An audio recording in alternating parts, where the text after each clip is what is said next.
풀어듣는 논어 이야기 제5편 공야장입니다. 삶을 관조하고 성찰하는 시간을 가지면서 나아가 행복한 삶을 위해 공자의 말씀을 편안한 마음으로 들어주시기 바랍니다.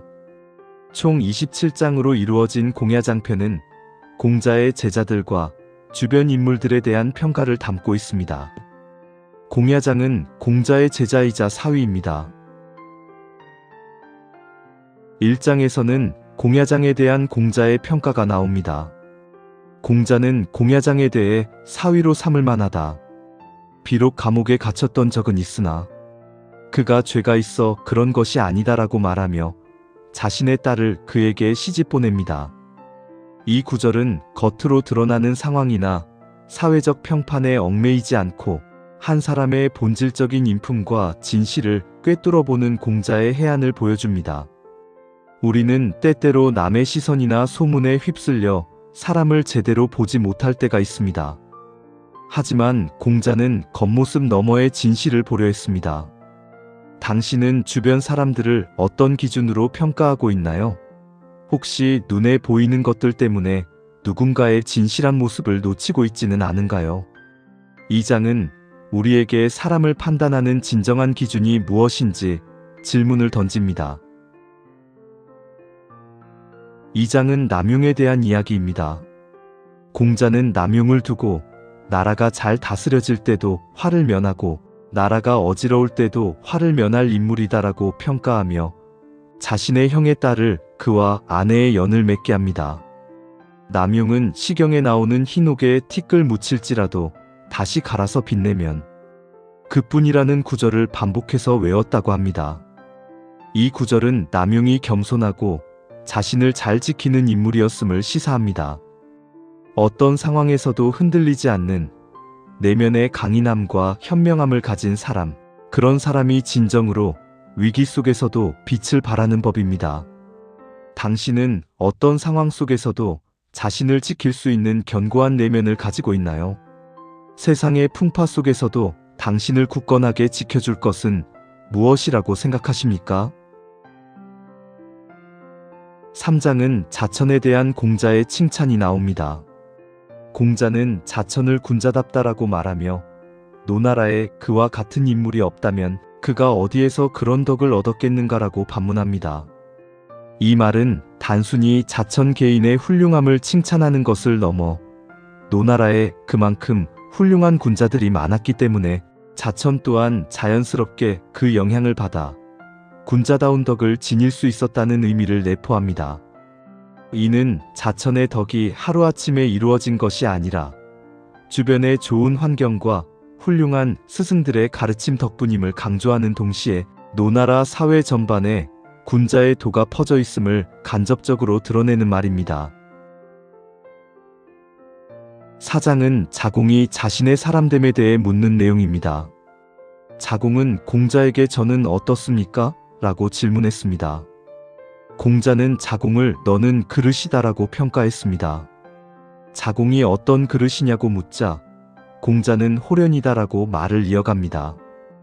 호련은 종묘제사에 쓰이는 귀한 제기를 의미하고 공자는 자공이 사회적으로 중요한 역할을 수행할 재능을 지녔다고 비유하였습니다.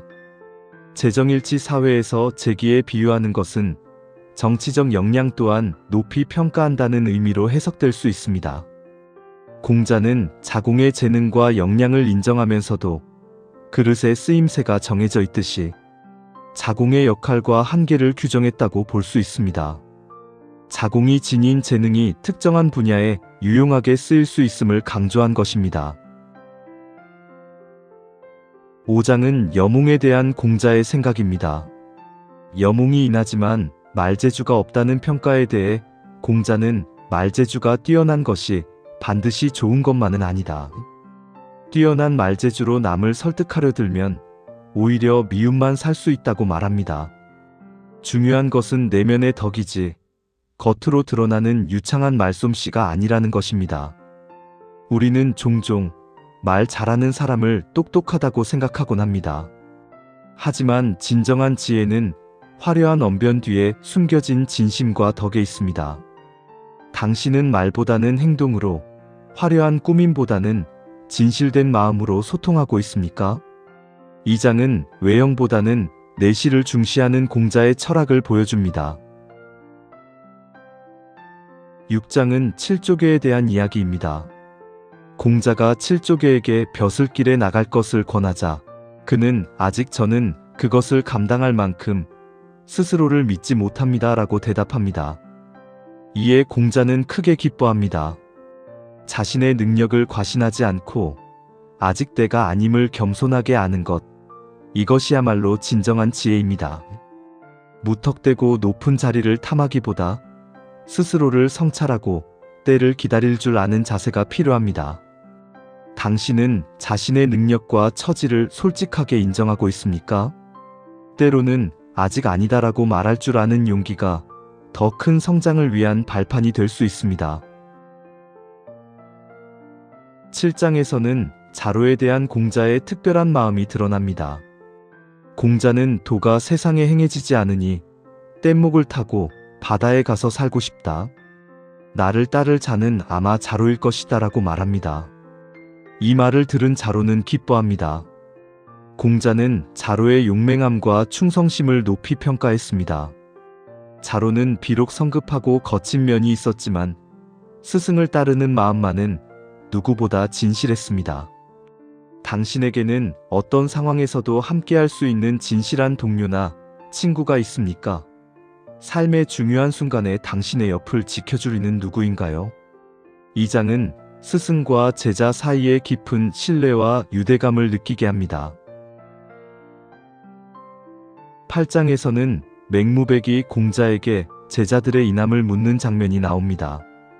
맹무백이 자로가 인하냐고 묻자 공자는 그는 천승의 나라를 다스리게 할 만하지만 인한지는 모르겠다고 답합니다.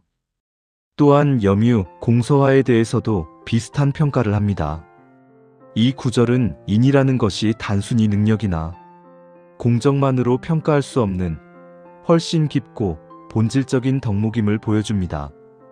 공자는 제자들의 재능과 능력을 인정하면서도 인의 경지에는 아직 미치지 못했음을 솔직하게 말합니다. 당신은 어떤 사람을 인하다고 생각하십니까? 사람을 평가할 때 우리는 무엇을 가장 중요하게 보아야 할까요? 인이란 어떤 경지에 도달했을 때 비로소 갖출 수 있는 덕목일까요? 9장에서는 공자가 자공과 아내의 인품을 비교합니다. 공자는 자공에게 너와 아내 중 누가 더 나으냐 라고 묻습니다. 자공은 겸손하게 아내가 하나를 들으면 열을 아는 반면 자신은 하나를 들으면 겨우 둘을 알 뿐이라고 답합니다. 그러자 공자는 너는 아내만 못하다. 나도 너와 같다고 말합니다. 이 대화는 무엇을 의미할까요?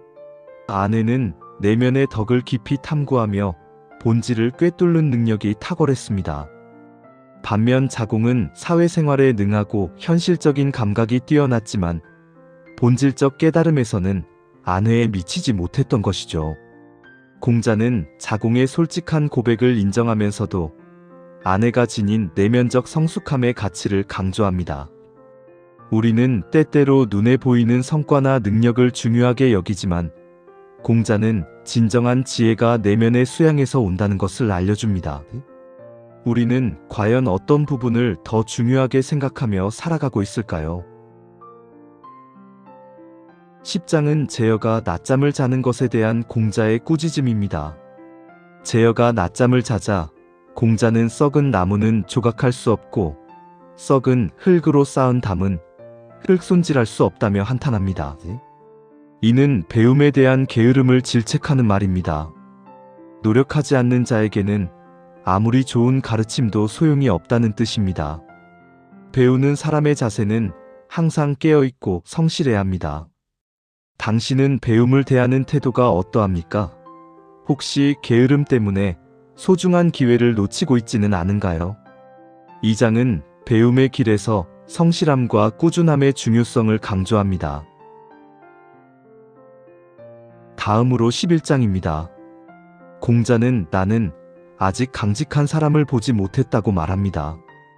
이때 어떤 사람이 신정이라는 인물을 언급하자 공자는 신정은 욕심이 많으니 어찌 강직하다고 할 수 있겠는가 라고 반문합니다. 공자가 말하는 강직함은 단순히 고집이 세거나 자신의 주장을 굽히지 않는 것을 넘어섭니다. 그것은 도리에 따라 마음이 굳건하고 명예나 사적인 욕망에 흔들리지 않는 진정한 강직함을 의미합니다. 욕심에 사로잡힌 사람은 결코 강직할 수 없다는 공자의 메시지는 오늘날 우리에게도 울림을 줍니다. 12장은 제자 자공의 이야기로 시작됩니다. 자공은 스승인 공자에게 자신의 생각을 밝히죠. 저는 남이 나에게 폐를 끼치거나 나를 힘들게 하는 것을 원하지 않습니다. 자공아, 내 생각은 훌륭하지만 내 수준으로는 그걸 완전히 실천하기에는 어려움이 따를 것이다 라고 답합니다. 이 대화는 즉 내가 원하지 않는 것을 남에게 권하지 않는다 는 공자의 핵심 가르침과 연결됩니다. 자공은 이 가르침을 실천하겠다고 다짐했지만 공자는 그것이 말처럼 쉬운 일이 아니며 끊임없는 수양과 노력이 필요한 높은 경지임을 일깨워줍니다. 자공의 다짐은 훌륭하지만 아직 그 경지에 완전히 이르지는 못했다는 것을 지적하며 겸손함을 강조합니다.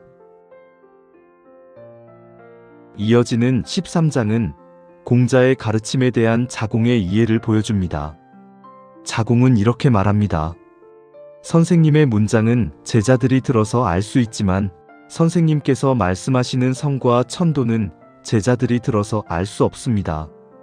공자의 가르침은 크게 두 가지로 나눌 수 있습니다.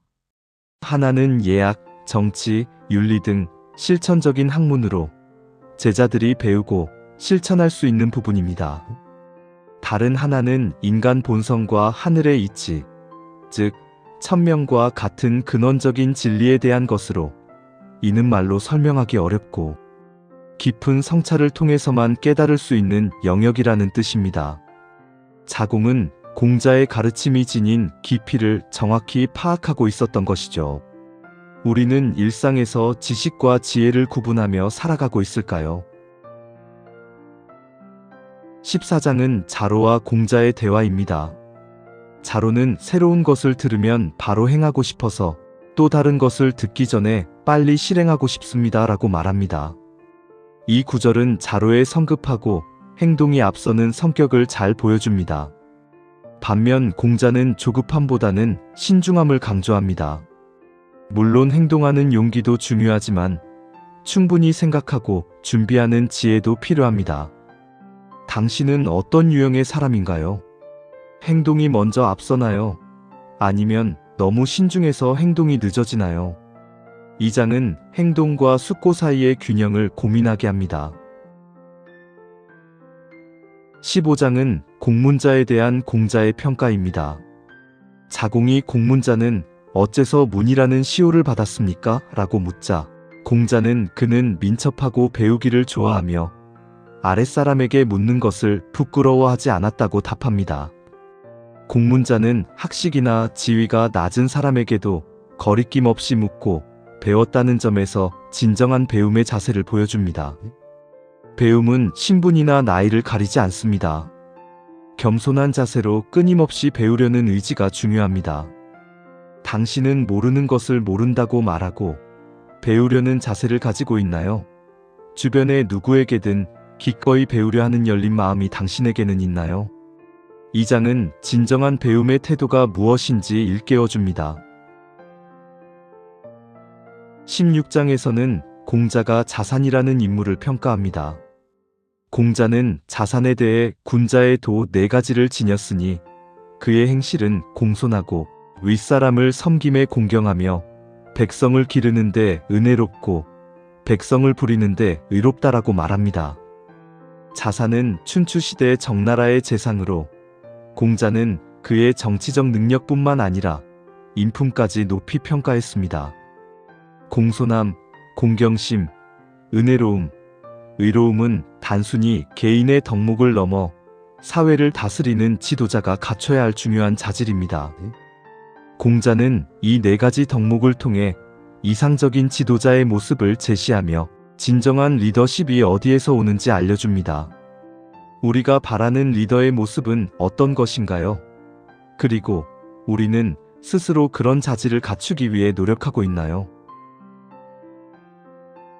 다음으로 살펴볼 내용은 17장입니다. 여기에서 공자는 안평중이라는 인물에 대해 평가하며 그의 뛰어난 인간관계에 대해 이야기합니다.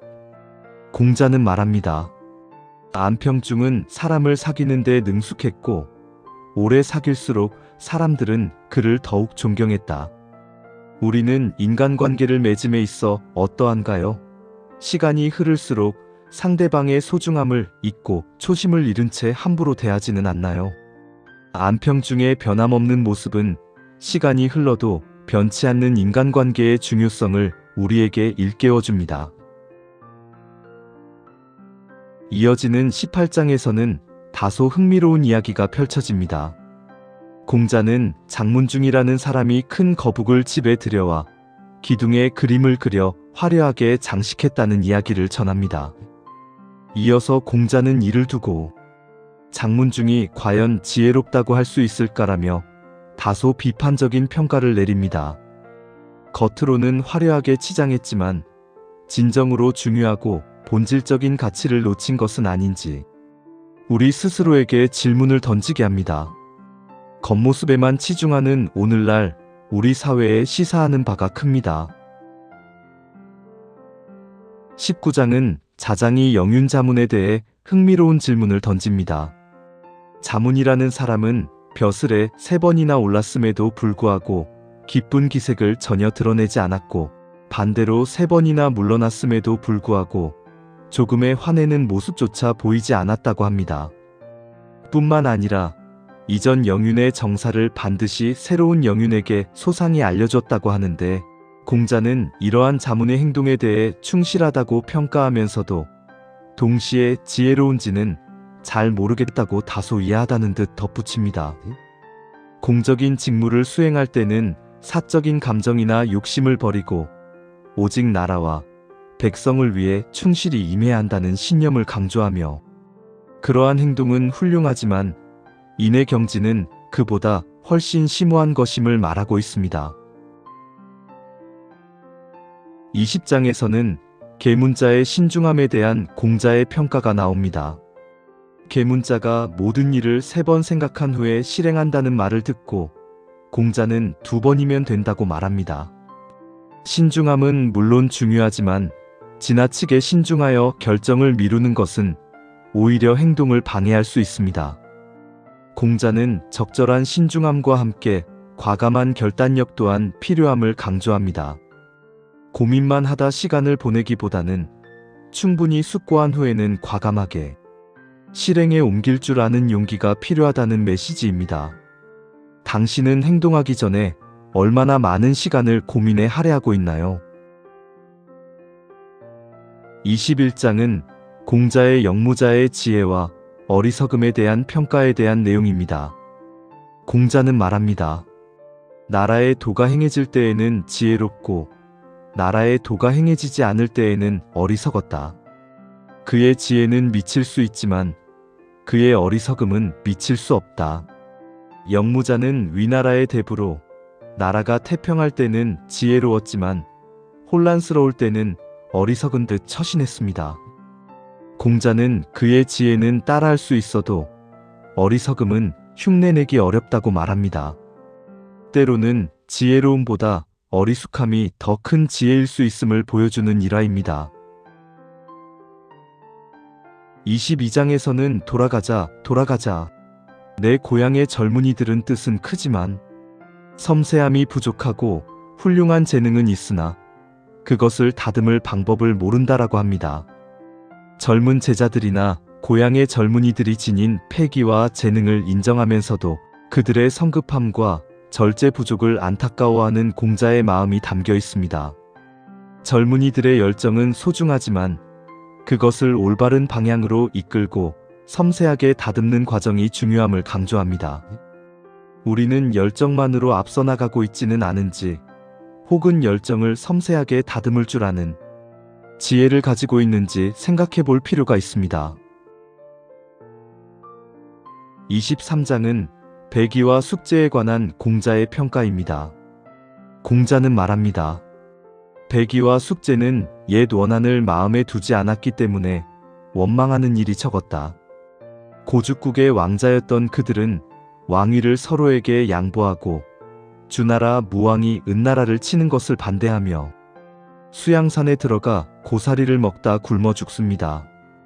공자는 그들을 칭찬하며 과거의 악을 마음에 두지 않아 원망하는 일이 드물었다고 평가합니다. 옳다고 믿는 신념을 위해 목숨까지 내던진 그들의 이야기는 우리에게 울림을 줍니다. 24장에서는 미생고의 정직함에 대해 공자가 의문을 제기합니다. 공자는 누가 미생고를 정직하다고 하는가?